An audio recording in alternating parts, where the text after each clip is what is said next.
Friends, myself Rachna from जेसर tutor. आज की इस वीडियो में हम लोग आज का मैथ्स का पेपर रिव्यू करेंगे जो आज का बोर्ड का पेपर था। First question, choose the correct alternative to draw the graph of 4x + 5y = 9। यहाँ पे y का वैल्यू दिया था, x का वैल्यू दिया हुआ था, y का वैल्यू फाइंड करना था, ऑप्शन बी। नेक्स्ट सेकेंड वाला, out of the following equation which is not a quadratic equation. कौन सा क्वाड्रेटिक इक्वेशन नहीं है? तो फर्स्ट वाला is not a quadratic equation since x square left hand side पे और x square right hand side पे, तो दोनों कट हो जाएंगे। अगर एक्स स्क्वायर को मैं राइट वाले एक्स स्क्वायर को अगर LHS में ट्रांसफर करूँ तो दोनों माइनस होके कट हो जाएगा, plus minus. For given AP A = 3.5, D = 0, TN = 3.5 हो जाएगा इसका answer. N of A = 2, probability of A = 5, N of S find करना है।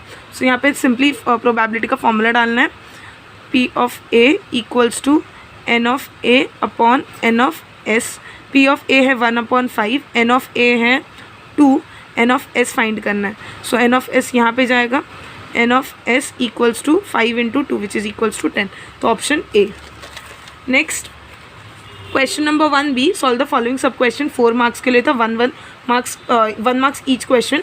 Find the value of determinant. तो 7 4 = 28। यहाँ पे मैंने बहुत शॉर्ट में बताया, बट आप लोग को प्रॉपर फॉर्मूला लिख के ही करना था, मेंशन करना था। 4 7 = -3 2 = 6, तो यहाँ पे 4 7 = 28 -3 2 = 6 = 22। Find the common difference. Common difference find करना था, तो कॉमन डिफरेंस का फॉर्मूला होता है T2 - T1, T2 - T1, 4 - 2 which is equals to 2। ठीक है, तो यहाँ पे तुम लोग को 2-3 का करना था, जैसे T2 - T1 करना था या T3 - T2 करना था, कोई भी एक किया तो भी चलेगा। ठीक है, तो आंसर इसका D = 2 आ जाएगा। On certain article if rate of CGST = 9%, what is the rate of SGST। तो CGST का रेट और SGST का रेट दोनों इक्वल होता है, तो अगर CGST 9% है तो SGST भी 9% होगा यहाँ पे। नेक्स्ट यहाँ पे क्लियरली मेंशन करना था, क्योंकि 1 मार्क्स का तो सिर्फ 9% नहीं लिखना था, यहाँ पे लिखना था कि rate of CGST is equals to rate of SGST, therefore CGST = 9% and SGST is also equals to 9%। ये क्लियरली मेंशन करना था। यहाँ पे मैंने आंसर्स को बहुत शॉर्टली लिखा है ताकि इसमें फिट हो जाए। If 1 coin is tossed, right the sample space. एक ही कॉइन टॉस किया तो उसका सैम्पल स्पेस या तो हेड आएगा या तो टेल आएगा। N of S 2 हो जाएगा, लेकिन N of S पूछा नहीं है। Complete the following activity, find the value of x के वैल्यू फाइंड करना था, इसको सॉल्व किया हुआ था। 7x = देखो यहाँ पे प्लस किया है दोनों इक्वेशन को, 9 + 12 + 9 वट एवर, ये हो जाएगा 21, तो x = हम लोग को 3 मिल जाएगा। नेक्स्ट सेकेंड वाले में यहाँ पे कंपेयर करना था हम लोग को, तो A 1 था, B 2 था और C -9 था। B² - 4AC = -4 × A था हम लोग का 1, तो और C था हम लोग का -9। इसको सॉल्व करो, 1 × -9 -9 × 4 -36, ये दोनों प्लस होगा तो ये +36 हो जाएगा। तो यहाँ पे हम लोग का फिल हो जाएगा -9 1 और -9 और 36 से। नेक्स्ट है हम लोग का शेयर वाला, 100 पार पे शेयर, तो MV भी 100 होगा। शेयर इज़ एट प्रीमियम, तो MV ग्रेटर होगा 500 से, तो FV हो जाएगा 75। इसको ये फॉर्मूले से भी निकाल सकते हो, MV = FV + प्रीमियम। तो प्रीमियम दिया हुआ है, MV दिया है, तो प्रीमियम और MV को माइनस करोगे तो FV मिल जाएगा। नेक्स्ट है 10 रुपीज़ FV और MV 5 है, तो ऑफकोर्स हम लोग को क्लियरली विजिबली दिख रहा है कि FV ग्रेटर है, MV स्मॉलर है, तो डिस्काउंट पे है शेयर्स, डिस्काउंट एट ₹5। 200 पे है और ये डिस्काउंट एट 50 है, मतलब MV स्मॉल होगा और FV ग्रेटर होगा, तो ये दोनों को माइनस करो तो मेरे को MV मिल जाएगा which is 150। Next question number 2B, any 4 करना था। Solve the following simultaneous equation. इसको साइमल्टेनियसली सॉल्व करो। x + y = 4, 2x - y = 2, इसको सॉल्व करो तो हम लोग को x = 2 मिल रहा है। इसी को सब्सटीट्यूट करो तो y भी क्या मिल रहा है, 2 मिल रहा है, तो सोल्यूशन सेट हो जाएगा 2, right the following equation in the form ax² + bx + c = 0, right the values of A B C। तो यहाँ पे A B और C के वैल्यूज़ लिखने थे, तो इसको पहले प्रॉपर फॉर्म में इक्वेशन में लिखना था। ठीक है, इक्वेशन में, तो यहाँ पे हम लोग का था इक्वेशन 2y = 10 - y², हम लोग को ax² में लाना था, ax², तो हम लोग को y क्या चाहिए था, पॉजिटिव चाहिए था, y क्या चाहिए था, सॉरी x² क्या चाहिए था, पॉजिटिव चाहिए था, a जो है। ठीक है, तो मैंने y² को ये साइड पे लिया, तो ये क्या हो गया, नेगेटिव का पॉजिटिव हो गया, नेगेटिव का पॉजिटिव हो गया। 10 को भी सेम मैंने लेफ्ट साइड लिया तो -10 हो गया, और 2y तो ऑलरेडी लेफ्ट साइड पे था, तो ये हम लोग का इक्वेशन बन गया y² + 2y -10 = 0। तो a = 1 है, b = 2 है और c = -10। Right an AP whose first term is a and common difference and a first term equals to 10 and common difference is 5। तो यहाँ पे ए हम लोग का 10 है और कॉमन डिफरेंस 5 दिया हुआ है, तो T2 क्या हो जाएगा a plus D which is 10 plus 5 15। T3 क्या हो जाए 15 प्लस 20, ऐसा समथिंग 4 to 5 टर्म्स फाइंड करना था। यहाँ पे ये वाला question, courier service agent charge total 590 to a courier a parcel from Nashik to Nagpur in a tax invoice taxable value। यहाँ पे देखो हम लोग का taxable value आ गया, इस पर टैक्स लगेगा। तो इन शॉर्ट अगर हम लोग ने पूरा 590 रुपीज़ दिया और 500 ही टैक्सेबल वैल्यू है, विच मीन्स 90 रुपीज़ क्या है मेरा GST है। और यहाँ पे भी बताया देखो CGST 45 है, SGST 45। तो इन टोटल मेरे को GST कितना मिल गया, अमाउंट ऑफ GST मिल गया 90। अमाउंट ऑफ GST देखो, अमाउंट ऑफ GST का फॉर्मूला क्या है, rate of GST into taxable value, correct यही है। अमाउंट ऑफ GST मेरा 90 है, रेट ऑफ GST मुझे नहीं पता तो मैं इसको X% ले लेती हूँ, मल्टीप्लाई बाय टैक्सेबल वैल्यू कितना है मेरा 500। तो ये क्या हो जाएगा 90 equals to X/100 multiply by 500। ये ज़ीरो कैंसिल, करेक्ट। ये 5 मल्टीप्लाई हो रहा है तो ये 5 क्या हो जाएगा, डिवाइड हो जाएगा। ये 5 डिवाइड हो जाएगा 90/5 इक्वल्स टू X%। तो X% मुझे मिल जाएगा 18%। तो रेट ऑफ GST हो जाएगा 18%। Next assume mean, find the mean find करना था। यहाँ पे हम लोग को फॉर्मूला पुट करना था।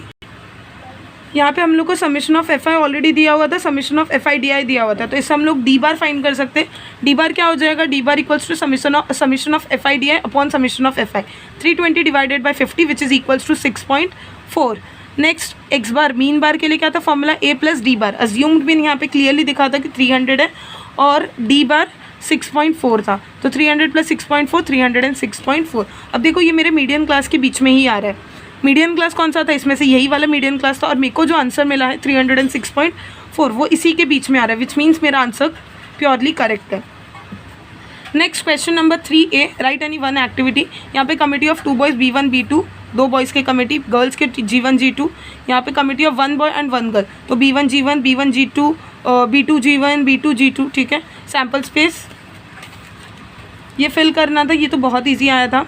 यहाँ पे टोटल दिया हुआ था 150, ठीक है, और ये 20 है, ये 10 है, तो 150 के लिए और कितना बचा 120, तो ये बॉक्स में 120 हो जाएगा। CGST और SGST इक्वल होता है, तो अगर 2.5% का 0.50 है तो यहाँ पे भी 2.5% का 0.50 ही आएगा। 0.25 अगर यहाँ पे MRP आ रहा है CGST, तो SGST भी 0.25 आएगा। SGST का अगर रेट 2.5% तो यहाँ पे भी 2.5% ही होगा। यहाँ पे SGST अगर 3 रुपीज़ है तो यहाँ पे भी 3 रुपीज़ होगा। यहाँ पे अगर टोटल 3.75 तो यहाँ पे भी सेम रुपीज़ 3.75 होगा, क्योंकि CGST और SGST इक्वल होता है, तो रेट भी इक्वल होगा, अमाउंट भी इक्वल होगा। नेक्स्ट फाइंड करना था, find the following simultaneous equation using Cramer's rule. यहाँ पे मैंने पूरा सॉल्व नहीं किया है, बट मैंने D फाइंड किया है। D आएगा -10, अगर D -10 आया, D -60 आया और D n -50 आया तो आंसर करेक्ट होगा, ठीक है। तो M, N हम लोग का आएगा 6,5, ठीक है, ये सब करेक्ट है। अगर M N मतलब जो लास्ट आंसर है वो भी इनकरेक्ट है तो भी तुम लोग को स्टेप्स के मार्क्स मिल जाएंगे। जिसने D प्रॉपर निकाला, DM प्रॉपर निकाला, determinant of M determinant of N proper निकाला, और लास्ट आंसर कहीं से कुछ गलती करके मिस्टेक रॉन्ग हो गया तो भी तुम लोग को स्टेप्स के मार्क्स मिल जाएंगे। सॉल्व द क्वाड्रेटिक इक्वेशन, यहाँ पे मैंने पूरा सॉल्व किया नहीं है, बट मैंने फॉर्मूला मेथड था, क्योंकि इसके लिए मैंने B² - 4AC का वैल्यू निकाला जो है 92, और इसको सॉल्व करने पर मुझे x का आगे मैंने सॉल्व किया तो x का वैल्यू मिला -5 + √23, और दूसरा था -5 - √23। काफ़ी ईजी पेपर था। Next, a 2 digit number is formed with digits. एक 2 डिजिट नंबर फॉर्म करना था with the help of digits 2, 3, 5, 7 और 9 विदाउट रिपीटेशन। तो मतलब 2, 2, 3, 3 ये नंबर्स नहीं ले सकते। तो यहाँ पे नंबर्स कौन से बनेंगे, देखो 23, 25, 27, 29, ये पूरा लिस्ट ऑफ नंबर्स है, ये पूरा लिस्ट ऑफ नंबर्स। इसको काउंट करो तो NF 20 आ रहा है, ठीक है। अब यहाँ पे हम लोग को फर्स्ट क्या फाइंड करना था, तो ऐसे क्लियरली मेंशन करना था, let A be the event such that the number formed is an odd number. तो यहाँ पे ऑड नंबर जितने भी मैंने उसको अंडरलाइन करके रखे, 72 गलती से, इसको काउंट करोगे तो हम लोग को NF 20 आ रहा है। A भी लिखना था, A इवेंट, और ये सारे नंबर्स लिखने थे, फिर NF लिखना था, ठीक है। यहाँ पे मैंने शॉर्टली बताया। तो प्रोबेबिलिटी ऑफ A हो जाएगा 16/20 विच इज़ इक्वल्स टू 4/5। इसको अगर किसी ने डेसिमल में लिखा तो भी करेक्ट है, ठीक है। The number formed is a multiple of 5। Multiple of 5 बहुत कम है, देखो एक 25 है, एक 35 है, एक 75 है एंड लास्ट 95 है। तो ये 4 ही मिले तो पी ऑफ वी क्या हो जाएगा 4/20 which is equals to 1/5। Same इसको भी डेसिमल में लिखा तो भी करेक्ट हो जाएगा ये। Next the frequency distribution table shows the number of mango tree. यहाँ पे मैंगो ट्री, यहाँ पे मीडियन डेटा, मीडियन फाइंड करना था। मीडियन का फॉर्मूला होता है L plus n/2 minus CF upon F multiply वेज। तो मीडियन के लिए हम लोग को CF निकालना पड़ेगा। CF मैंने बाजू में ही निकाल दिया, 33, ये 63, ये 153, 233 एंड लास्ट टोटल सबमिशन 250। तो n अगर 250 है, हम लोग को n/2 चाहिए। n/2 मेरा 125 आएगा, तो मेरा मीडियन क्लास ये बन जाएगा। ठीक है, ये मीडियन क्लास कैसे बना, 125 से थोड़ा सा ग्रेटर यही है 153, तो ये मेरा मीडियन क्लास हो जाएगा। तो ये मेरा फ्रीक्वेंसी हो जाएगा, ये मेरा CF हो जाएगा।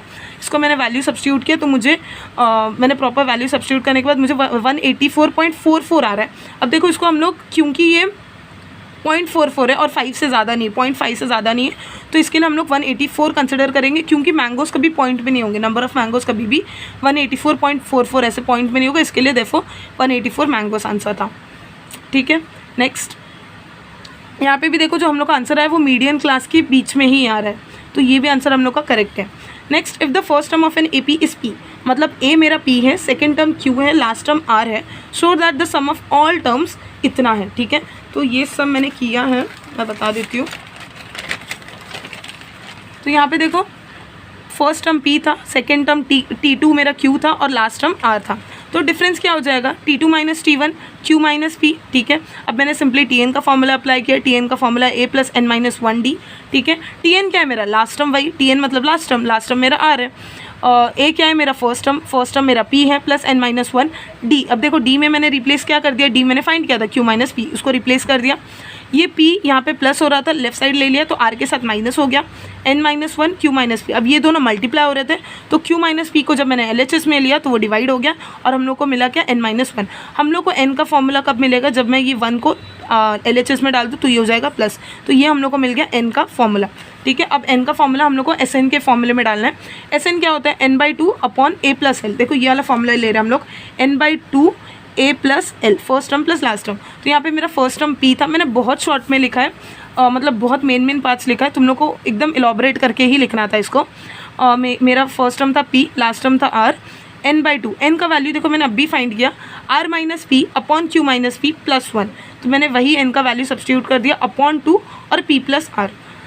इसको मैंने क्रॉस मल्टीप्लाई किया, तो R माइनस P, ये Q माइनस P वहाँ आ गया, और नीचे ब्रैकेट में डिनोमिनेटर में आ जाएगा Q माइनस P 2 के साथ। ठीक है, देखो R माइनस P ये उधर मल्टीप्लाई हुआ तो ऐसा आ गया, और डिनोमिनेटर में Q माइनस P, और ये P प्लस R वैसे का वैसे रहेगा। इसको सॉल्व करो तो हम लोग को यही चीज़ प्रूफ करना था। ठीक है, यही चीज़ हम लोग को प्रूफ करना था और हम लोग ने प्रूफ कर दिया। नेक्स्ट जो था फ्रीक्वेंसी पॉलीगन, ये मैं नहीं बता रही क्योंकि फ्रीक्वेंसी पॉलीगन मेजॉरिटी सबका करेक्ट ही होगा। ठीक है, next the sum of the squares of 5 consecutive natural numbers. अब क्लियरली देखो यहाँ पे ये नेचुरल नंबर्स बोला है, नेचुरल नंबर्स को n लेते, 5 कॉन्जिक्यूटिव नेचुरल नंबर्स, तो let the natural numbers be n, let the natural number be n। तो 5 कॉन्जिक्यूटिव है, तो एक n है, दूसरा n+1 है, तीसरा n+2 है, n+3, n+4। इस तरीके से मैंने 5 नेचुरल नंबर्स लिए। अगर तुम लोग ने कोई दूसरे नंबर्स लिए होगा तो भी चलेगा, कोई प्रॉब्लम नहीं है। अब देखो हम लोग का इक्वेशन क्या बोलता है, इक्वेशन बोलता है sum of squares of 5 consecutive natural number, square होने चाहिए। ठीक है, सम मतलब पाँचों नेचुरल नंबर्स का एडिशन, लेकिन कैसा, उनका स्क्वायर होना चाहिए, उनका स्क्वायर। तो n² plus n+1 the whole square plus n+2 the whole square plus n+3 the whole square plus n+4 the whole square equals to 1455। यहाँ पे देखो दिया हुआ है 1455। इसको मैंने a plus b the whole square के फॉर्मूले से सॉल्व किया। चारों बॉक्स को एक्चुअली मैंने a plus b the whole square के फॉर्मूले से सॉल्व किया। इसको मैंने जब ऐड किया तो मुझे मिला 5n² plus 20n plus 30 minus 1455 equals to 0। ये मेरे को इक्वेशन मिल गया। ठीक है, ये इक्वेशन को सॉल्व करो तो मुझे n का वैल्यू -19 आया। जैसे मर्जी वैसे n को मतलब क्वाड्रेटिक इक्वेशन को सॉल्व कर सकते थे। n का एक वैल्यू -19, क्योंकि ये नेचुरल नंबर है तो नेगेटिव नहीं होगा। Since n is a natural number, n can not be negative, therefore n equals to 15। तो जब मैं n देखो n था मेरा 5, 15, n+1 हो जाएगा 16, ये 17, ये 18, ये 19। तो 4 consecutive natural numbers will be 15, 16, 17, 18 and 5। तो 15, 16, 17, 18 एंड 19। नेक्स्ट लास्ट वाला part, question number 5, draw the graph. यहाँ पे ग्राफ ड्रॉ करना था, इसके लिए हम लोग को ये इस पर हम लोग को ग्राफ ड्रॉ करना था, x और y की वैल्यू पुट करके। बहुत इजी था ये। जब ग्राफ ड्रॉ करोगे तब एक ट्रायंगल फॉर्म होने वाला था, और वो ट्रायंगल का हम लोग को जो भी ट्रायंगल जो फॉर्म हो रहा था उसका हम लोग को एरिया फाइंड करना था। एरिया का फॉर्मूला था half into base into height. ठीक है, ये खुद से कर लेना। नेक्स्ट सेकंड वाला, अ सर्वे वॉज कंडक्टेड। यहाँ पे पाई डायग्राम मैंने ड्रॉ तो नहीं किया, बट मैंने यहाँ पे सेंट्रल एंगल निकाल लिया। पिज़्ज़ा का सेंट्रल एंगल था 140 डिग्री, बर्गर का सेंट्रल एंगल था 120 और चिप्स का सेंट्रल एंगल था 100 डिग्री। अब देखो तीनों को प्लस करके मुझे 360 डिग्री मिल रहा है और इसका पाई डायग्राम ड्रॉ करना था। ठीक है, तो ये था आज का पेपर जो काफ़ी ईजी था और बहुत ईजी क्वेश्चंस और मेनली तो टेक्सचुअल क्वेश्चंस ही थे इसमें।